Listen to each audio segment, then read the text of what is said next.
Alors, bonjour, est-ce que tu peux te présenter et nous dire pour quelle société tu travailles? Ok, bonjour, donc je suis Jonathan Baird de Marketplace Factory, et donc c'est une société que j'ai fondée avec mon associé Pierre Benrasson. D'accord. Et vous faites quoi en fait chez Marketplace Factory? On crée des places de marché en marque blanche qu'on peut opérer donc de A à Z en mode délégué pour le compte de médias. D'accord.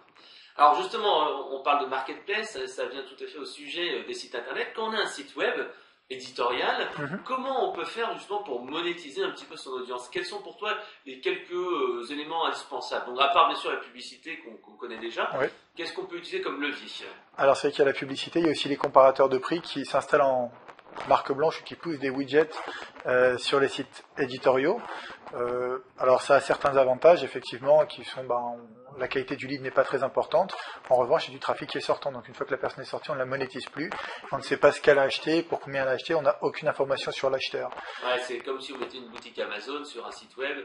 Exactement. Le client il clique et puis bon là on n'a pas de visibilité sur les produits, c'est pas tout à fait le même design, le client on perd un petit peu, c'est ça? Exactement, et puis surtout si demain, par un changement d'algorithme de Google, les sites perdent de la visibilité, et la mécanique où un certain nombre de visiteurs amène une certaine monétisation est brisée, donc du coup la monétisation du site baisse. Alors donc la solution c'est plutôt quoi? Marketplace Factory.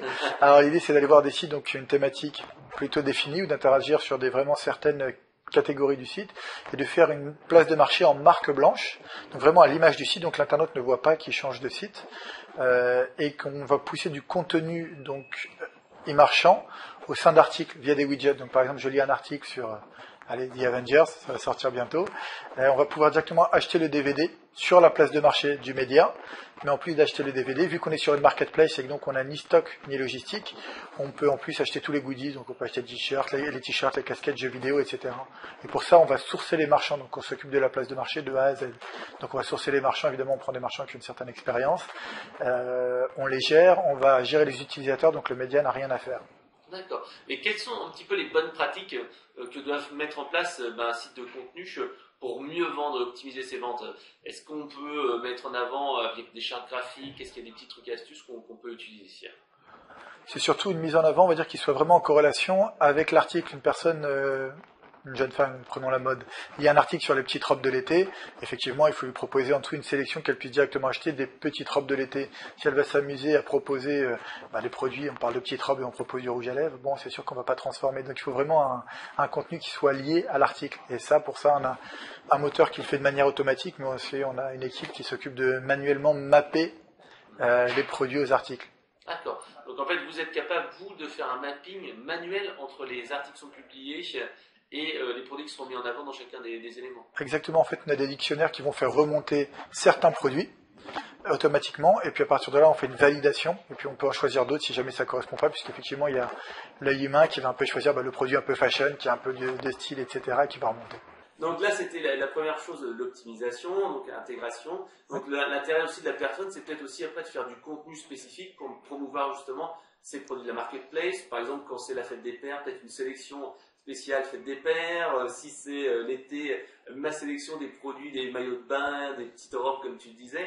Donc à ce moment-là, il peut moduler son contenu et faire en sorte que ça soit adapté à la vente de produits chez lui. Oui, maintenant on ne demande pas aux médias de le faire, effectivement on leur demande de garder comme leur ligne éditoriale. Par contre, quand il y a des pages shopping, au lieu de renvoyer effectivement vers des sites extérieurs, ça va se passer en interne. On voit souvent les pages shopping sur les magazines, où là c'est un peu une chasse au trésor pour aller trouver le bon produit. Là l'idée c'est qu'on voit une page shopping, le produit plaît, on peut l'acheter en 3 clics sur la marketplace du média. Alors pour toi un petit peu, quelles sont les évolutions au niveau du commerce électronique qu'il va y avoir dans les mois et années à venir? Vers quoi on se dirige un petit peu? On voit que Google justement avec son Google Shopping prend un petit peu d'émergence, les pages de marché sont importantes, on voit les médias sociaux avec le F-Shopping. Ouais. Quelles sont un petit peu pour toi les futures évolutions et tes visions du marché de l'achat en ligne? Alors sans jouer le grand visionnaire, oui c'est ça, on va dire que déjà effectivement il y a pas mal de choses. Dans le domaine du mobile c'est incontournable, effectivement on voit que tous les géants y arrivent parce que l'achat se fait en plusieurs étapes. Donc rechercher un petit peu sur le mobile et finaliser sa transaction peut-être chez soi. Oui, et il y a aussi surtout l'idée, effectivement, on va avoir des canaux hyper verticaux. Donc aujourd'hui, on a des hyper généralistes qui se dessinent. Effectivement, on prend le top 15 du e-commerce français, 9 sont des marketplaces. On retrouve aujourd'hui sur la Redoute où on va y trouver une machine à laver. Donc bon, on va dire qu'on a des hyper généralistes qui se dessinent. Je pense que le futur est aussi vraiment aux spécialistes. Demain, je cherche, je sais pas moi, une statuette liée à des mangas ou des trucs assez précis, assez pointus. On va pas forcément les trouver sur Amazon, on etc. sur Amazon, Voilà. Ou alors, ce sera un peu compliqué, on n'aura pas le réflexe. Exactement. Alors peut-être on pourrait le pousser effectivement sur des sites un peu plus geeks, etc. Où, ben, on proposerait vraiment l'idée est de dire aux médias, leurs lecteurs sont des consommateurs, on va leur offrir la possibilité d'acheter les produits qu'ils aiment sur le site de contenu.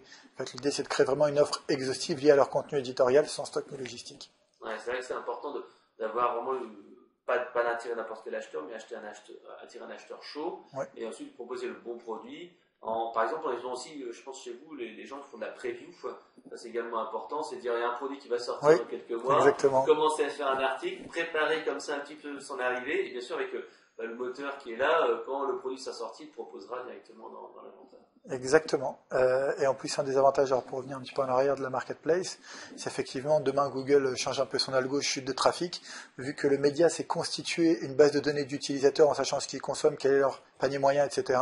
On peut toujours garder une monétisation du site, et la monétisation du site augmente avec le temps puisqu'on va avoir un taux de conversion qui augmente, etc. Donc c'est tout l'intérêt de la marketplace. Alors, est-ce que tu as d'autres best practices à donner aux e-commerçants justement pour améliorer un petit peu leur taux de conversion ou comment mieux utiliser leur trafic et le monétiser? Oui. Pour les e-commerçants effectivement qui se lancent, la recommandation c'est aller sur tout ce qui est plus peut-être au CPA au départ. Donc effectivement les places de marché sont très intéressantes là-dessus puisqu'elles donnent de la visibilité. Puis il vaut mieux toucher 85% ou 90% d'une vente sur une marketplace que 100% de zéro. Exactement. Ça c'est la première chose. Ouais, essayer d'être un petit peu du prospect chaud sur des marketplaces qu'on n'est pas très visible pour l'instant, pour quitte après à développer sa propre audience par la suite. Exactement. Alors, est-ce qu'il y a d'autres choses qu'on doit savoir en fait sur votre service? En plus de faire des marketplaces donc en mode complètement délégué qu'on opère et en marque blanche, on fait aussi de la marketplace en mode SaaS. Donc toute personne qui veut monter sa marketplace, on a aussi une solution qui est uniquement une solution prestation technique.